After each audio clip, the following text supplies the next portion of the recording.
Hello everyone and welcome to this new format of video. This is Muddles here and I'm here with the Berserker Bard. Hello, I am the Bard. She is the Bard. I Um, am. and she is also our resident artist. And you can probably see uh, to accompany this discussion, she is providing us with some lovely drawing. Um, Drawing footage. Yep. Drawing footage to kind of give you something to look at while you listen to our voices as we discuss appropriately art and what is art. Oh joy. Yes, that is the issue. Discussing what is art with me is kind of reactive. um, well, let's not discuss mainly what is art because I might go into a bit of a hissy fit with that. But Okay. maybe just what is art to us, maybe. Yes. And what are our sort of artistic influences, maybe. Yes. And I feel like it's important to say that these are kind of our opinions and our experiences. Um, Oh yeah. if you disagree, that's totally fine too. Write it in the comments. Tell us about how much you disagree. Oh gosh, please don't. So far, our comments have been like really, really kind of benign and friendly, apart from the few like spam ones which link to porn sites, which I've had to remove. Um, Oh I don't even know if I told you about those. I saw them and I no, was I don't immediately know like, about no, take it down, take it down.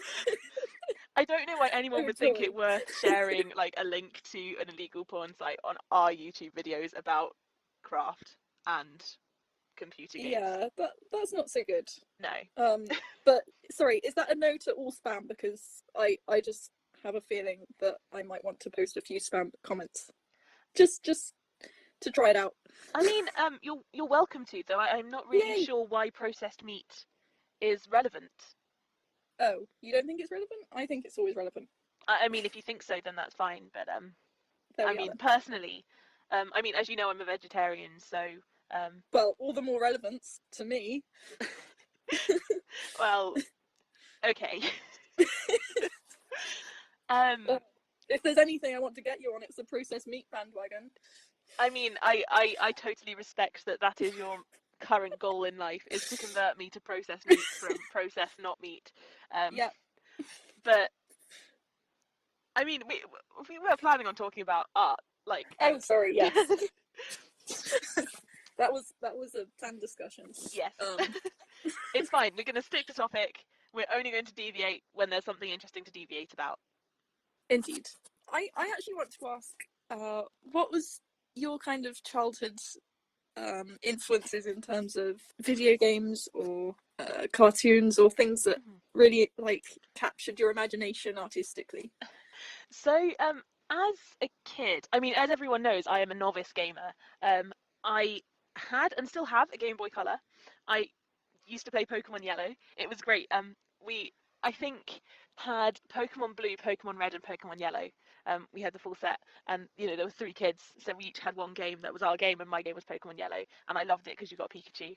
Um, Even though Pikachu is technically a very low stat Pokemon, you know, this was my early experience of gaming, and that was basically it. Apart from um, watching my brothers and cousins playing um, the original Spyro games and Tony Hawk's Pro Skater, but because I was the youngest, I basically never won the battle for the PlayStation 1 or PlayStation 2 controller. Um, Oh, I knew that. yeah. Knew the struggle. I'm youngest too. Yes. So as far as gaming goes, like honestly, I did none. Near enough. Oh, actually, I also had. I'm literally just remembering this because I've just glanced around and seen the case for it. Zumbinis. Do you remember Zumbi? I do not remember Zumbinis. What are Zumbinis? It was a kind of relatively educational problem-solving game. Oh. Oh, and I also had like the full barrage of Tux games on my computer. So Tux Maths, Tux Paint, Tux Spell, all of the like Wow. all of the educational free Linux games, basically. So that was my gaming childhood. As far as animation and cartoons and things went, pretty limited, really. I was definitely not aware of um, most of the things which I think were actually coming out at the time when I was a kid. Um, the things that I remember clearly are the Teletubbies, which I know isn't really animation, but Teletubbies. Oh, I Um, love the Teletubbies. it was just fun. I remember there was one video of kids playing outside in the rain, and it was just like Yep. um, it was just sweet. Then Thomas the Tank Engine with its like, I mean, is it even stop motion animation, or is it basically just like take a photograph of a set? I think And it started as stop motion, sort of, didn't it? it is, but there's never actually any motion on screen. Like the characters change when the camera cuts, if you Huh. remember. Like I don't remember it. it's like the creepy frozen faces of the trains. Yeah, I Um, remember those. I yeah. was never a fan of Thomas the Tank Engine. You see, my family are like we're train fans, so therefore anything to do with trains, it's indoctrination. Hmm. Frankly, like you know, but I remember that. I honestly, I kind of need to go back and watch those again and see what what it's actually like because I remember there being no movement at all, and then the camera would cut, and then the trains would have a different expression on their faces. Um, so the other things I remember are Wallace and Gromit. Of course. Oh, fantastic. Are Yeah. you even like a British child if you didn't grow up watching Wallace and Gromit and then watching it backwards when you rewinded it to the beginning? Which honestly, if you've never done it, it's so funny. um, it's so funny. And of course, Winnie the Pooh, Of the course. original. What is it? 1970 something film. The original Winnie the Pooh film and the TV series that came afterwards, I saw a bit of as well, and that was my early experience with animation. Um, and I feel Lovely. like I picked good stuff, like or Yeah. good stuff was picked for me, um, in that regard. Yeah, So I think so. how about you? Sorry, can I just backtrack a bit? Did you have Disney films when you were younger? Um, so not really. I don't remember ever watching a Disney film at home or even at like my grandparents' house or anything. I remember seeing them when I went to see you and other friends. Um, I remember watching some then, and I remember seeing a couple when I was at school, or preschool or whatever, when they just go like, it's a hot afternoon and we can't be bothered to teach, so um, Yeah. the Lady and the Tramp. Nice. But Yeah, yeah. because my early experiences were, of course, Disney films.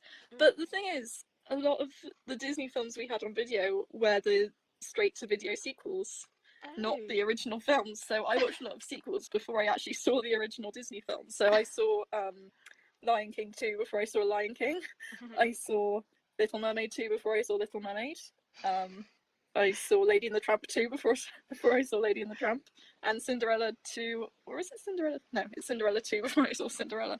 And honestly, I have a lot more nostalgia for those sequels than I do for Hmm. the original films.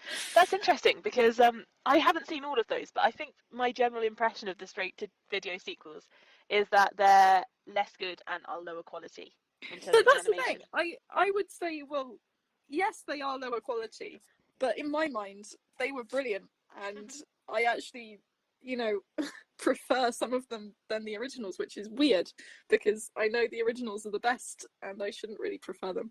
But that's just what nostalgia does to you. Yeah. It's really interesting. I never realised until I was watching a YouTube video a couple of days ago that Frozen 2 is the first Disney princess sequel film that hasn't gone straight to video, that's actually had a cinematic release. And I'd never realised Weird. till Yeah. I a mean, that couple of makes days ago. sense. But there's never, like, it's the only Disney princess sequel that's actually sequeled well enough or been Hmm. high enough in demand Yeah. Well, I to. don't know about you, but I preferred Frozen 2 than Frozen. I would struggle to make that decision, honestly. I feel like it's a ridiculously like personal thing. I'd say if you look at just the color palettes of the two films, Frozen 1 is all about the blues and the icy whites and all of Hmm. that, and Frozen 2 is more about the warm colors, the kind of autumnal feel. Yeah.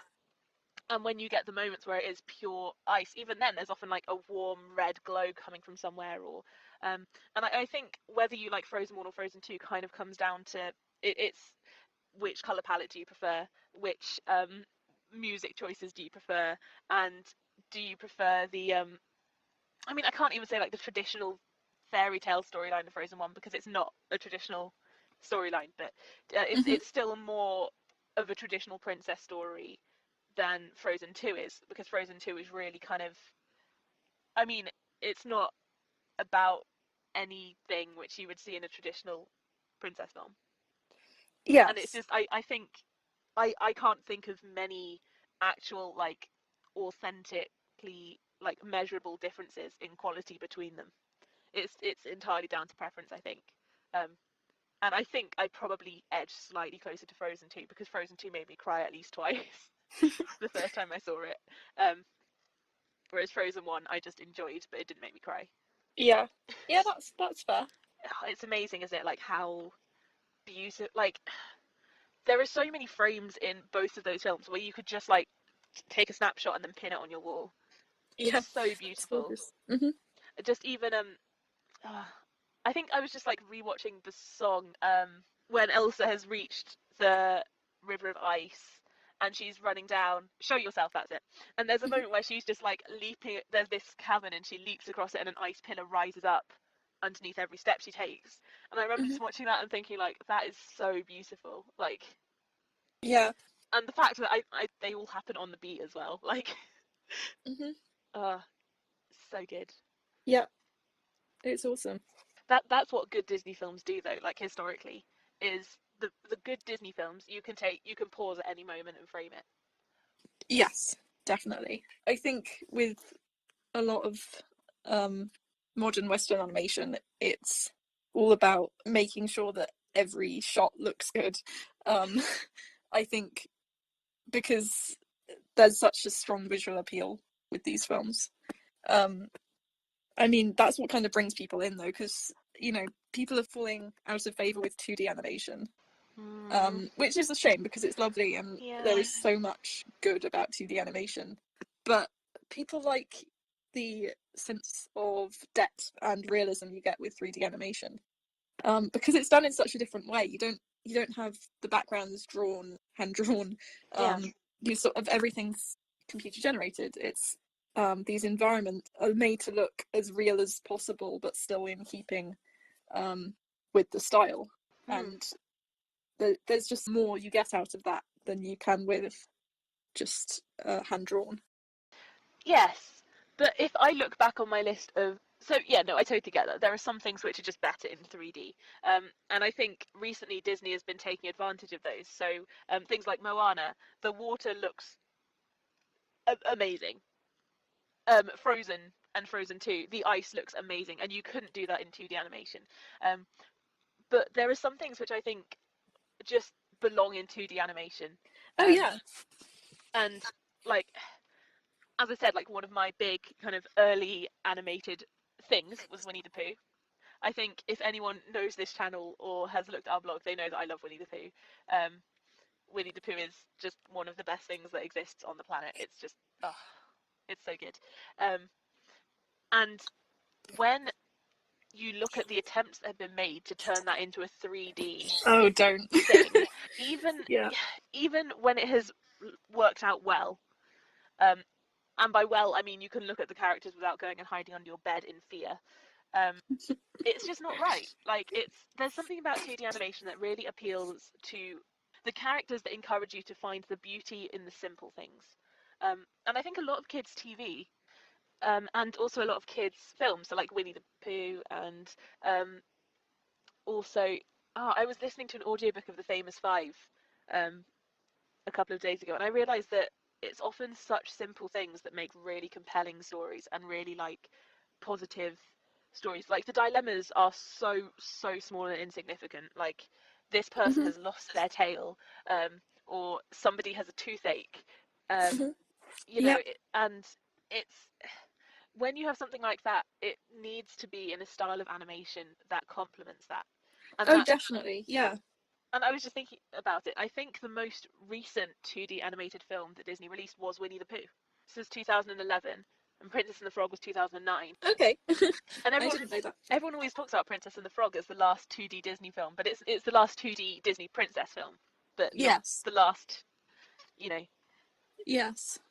I think the Disney princess films have always been a bit more upmarket in terms of their films. I don't know.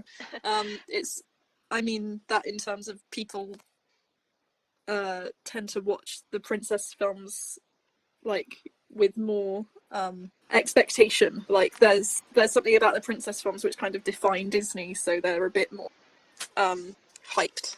Mm. So things like Winnie the Pooh, even if they release a new one, it's still going to be less hype, I think. It's tragic, but true. Yeah. Which is, yeah, it is a shame. But yeah, you touched on the style and meeting that visually. So meeting the style of script. And I think they can get that wrong at times. With, making something CG, and really it would be much better in 2D animation just because again it has that simplicity to it. But then there are some things like the Pixar shorts, which they're just beautiful because Oh yeah. you can just see all the skill and effort put in, so that's different. I have a question for you. Yes. So we've been talking about how the style, like the substance of a story, should lead to a style being chosen for it. Does that also apply to video games? Because there's been a bit of a trend recently for, I mean, I know I haven't played like the more modern Pokemon games, but I've seen videos of people playing them, and I know that it's gone from very, very simple graphically to very, very complex. And Yes. it's very much a three-dimensional world now instead of a Yes. little blob. So with video games, it's a bit different because whilst with film, you have the technology moving on sort of gradually, but you still have the basics there. 2D animation is still a reasonable choice of animation these days, and so is stop motion and things like that, which have been going on for years. But with video games, the main difference is the technology is moving on, the console are moving on, and with that comes an expectation from people. So, say you were to release, I don't know, Pokemon Yellow, nowadays. I mean, yes, okay, forgetting the nostalgia value, if it was just a new game now, and it had that kind of style to it, people would feel like, hold on, this console can manage so much more graphically than that. Why are we releasing a game that looks, so basic when we have so much potential to do much more? That's a good point, because when I'm scrolling through Steam or whatever, often there are loads and loads of games out there now which have kind of Game Boy Color style graphics, and they're made by one or two independent creators Yes, yeah, on their own. It seems that's like it. it's much easier to make that now. So I understand that nowadays you want people like you want there to be effort put into it. Yeah, And if it's individuals working on a project, it would make sense they'd use a more less complicated form of making a video game. They'd have basic character models. It's less work because there is so much work goes into these games. But if you have a whole studio, like if you have a whole film studio, say you have a whole game studio, but there are so many people there and willing to work on these games and make it look beautiful. So that's kind of the expectation. so it's like every single new generation of gaming has to one up the last one in some way, and it seems like graphics is one of the ways in which Yes, that is achieved. it's because graphical capabilities are moving on all the time, and that's why we keep getting new consoles, because we get more and more technological breakthroughs happen, and I think it's just wanting to create something that people find very visually appealing and very fun to play. It's getting that across. So people want the new thing. They want it to look better. They want it to feel more alive. And that's fair enough, I think. I mean, yes, there's nostalgia value in the older games, but that is absolutely fair in human nature to want, to be more immersed. Yes. I suppose. It's interesting though, because in a way, so I think there are some games where it really is useful to have good graphics and to be improving on graphics. But wouldn't it be amazing if the stories that were being told in games were progressing at the same rate as Ah, now the that's animation? that's different, because with storytelling, you're talking about an ancient human, tradition of storytelling that you almost can't improve upon in terms of just sort of getting new technology to make better stories. That can't happen. So you can get new technologies to make artwork more alive, and you can, make more realistic looking environments because the technology allows for that. But you can't do the same thing with stories, because stories are something that, in a sense, you could say, well, Shakespeare, he did the best stories. He wrote the best work. We can't improve upon Shakespeare, can we? I mean, he nicked the best story. Well, that's the thing, because every story is something that's passed down or told. It's stories are about living and human nature, and I mean, I would say actually, you can do better things than Shakespeare, but I'm not a huge Shakespeare fan. But that's the thing, but only because he wrote those plays and those stories, and we've been inspired by them over the years to produce more amazing works. But then, writing isn't a linear progression. You can't just be better and better at it. It's like philosophy. You can't just get better and better at philosophy as humans grow and move on and technology develops. It doesn't work that way.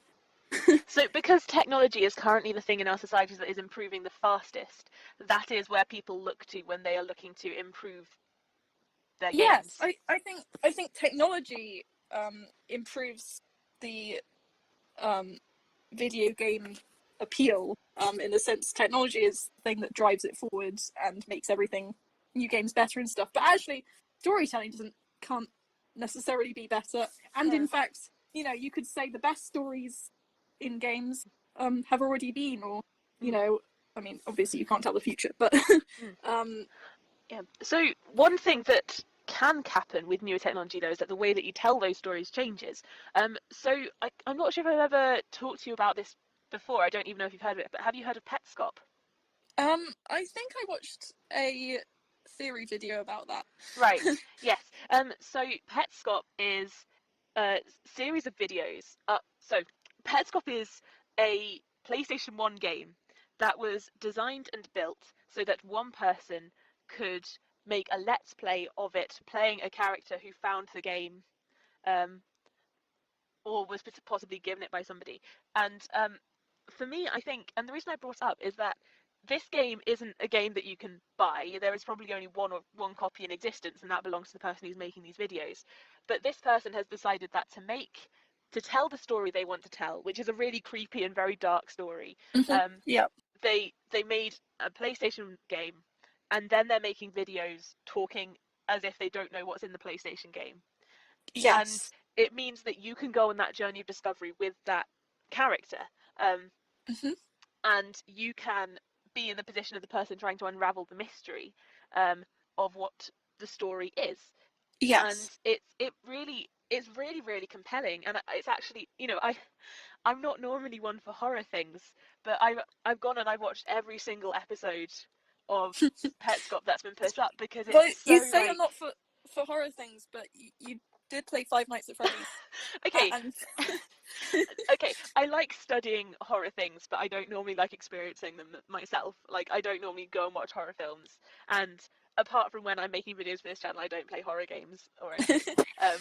But this is like, oh my gosh, it's so, you watch it and you hear this guy telling you stuff. But the thing is, the voice of the guy playing the game, who's called Paul, um, is also an unreliable source of information, because he is actually the guy who built the game.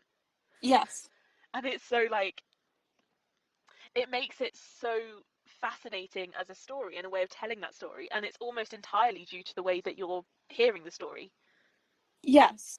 That's the beauty about video games as a storytelling medium. And I think, storytelling, in essence, is what should be at the heart of any art form, I suppose. Because it's not good enough just to be able to do things and run around a virtual environment that looks nice. I mean, yeah, okay, that's part of it, but a story at the heart of it makes it alive. It brings the environment to life. It immerses you in the world. Yeah, stories are at the heart of any good video game, I think. Um, Yes. and what's nice about a video game as opposed to a film is that you can interact a lot more with the environment. You can discover it like you're going through it yourself. You know, Mm. it's not just you're watching the sequence play out. You're actually in it and you're controlling things, and that's the beauty of it, I think.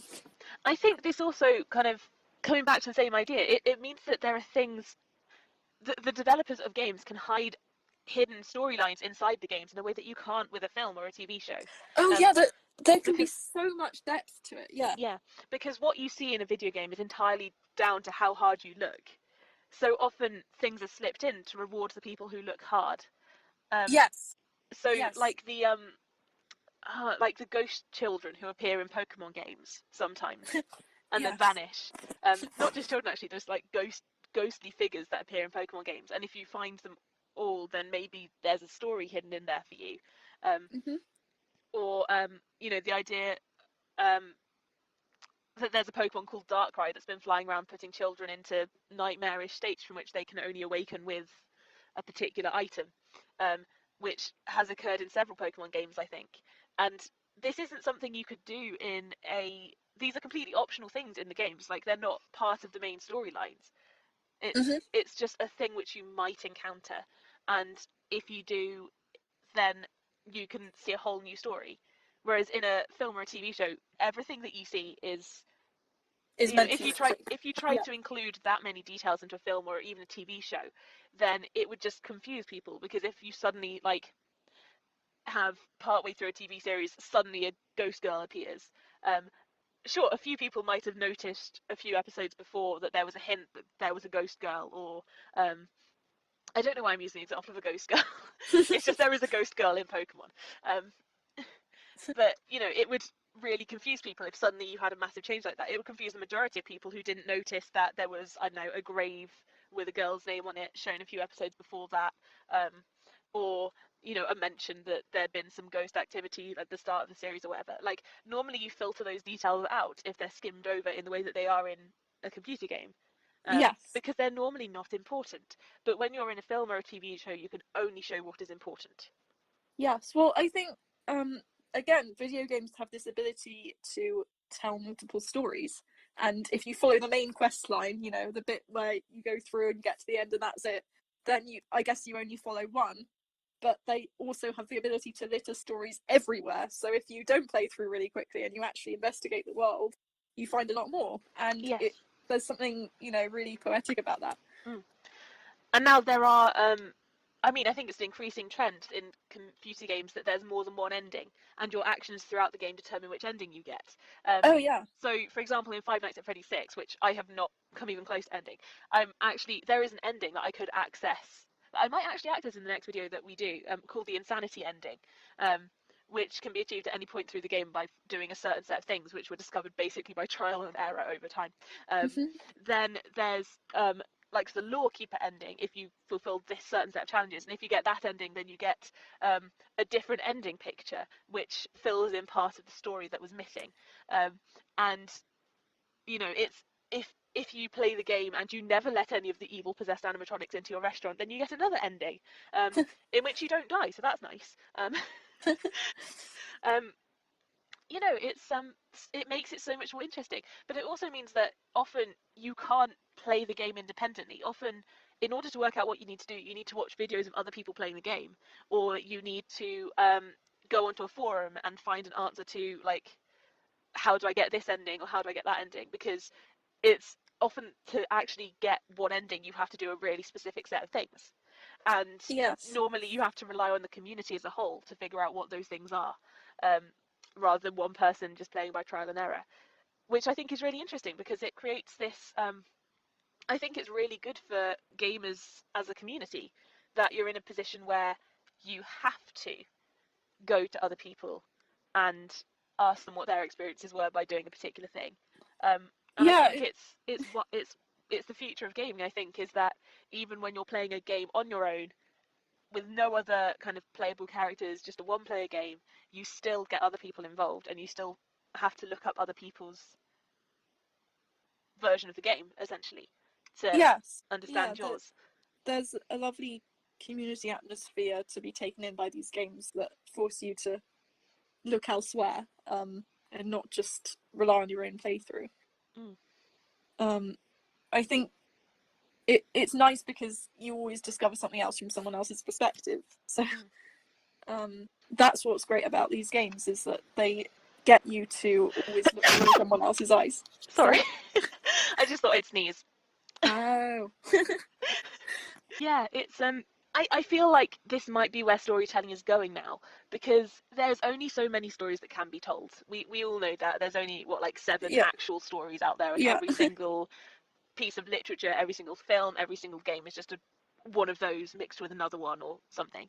Yes. But I think in films often we are kind of left dissatisfied now by a route that wasn't explored. There's often so much criticism of I'm trying to think of a good example, but in a film where you follow one character through their story, often you want to know about the other characters too, and because so much, a film can only be 2 hours long, Yes, exactly. or And with maybe a something. game, With a game it can be it's 100, yeah, you and you can can play like that's 100, and that's one playthrough, so one story can take 100 hours, and into each game you can build multiple stories, yeah, and you can play the same game multiple times and find a new story each time, whereas with a film, with a TV show, it's more limited. yes. So it's as vehicles for storytelling, games seem to be objectively better. Yeah, I think that's interesting point. It kind of is Mm, a better mode of storytelling than a film or a TV show. mm, Um, but I mean, it's also a different. I mean, it's definitely different. Um, and also, you can't get everyone to play a game, whereas mm, with TV, it's kind of universal. Everyone can watch TV, or watch mm. a film, but not necessarily everyone can play a game because Yes, yes, some people are technophobes who can't really yes. or don't want to go near a controller. But And actually, one of the biggest limitations with games as vehicles for storytelling until recently was the animation, because yeah, some people just didn't like that. Maybe it was harder to get invested in a character who was like, I don't know, 4 pixels big or something. Whereas yes, now there's, you know, video game characters can look photorealistic almost. yes, hmm I mean, I think there was a period, and there are still definitely some games which are very, very uncanny valley. But yes, nowadays, the animation in video games can be better than the animation in films. yes. And I would take Square Enix as a great example of this. It's a shame they're so bad at doing films.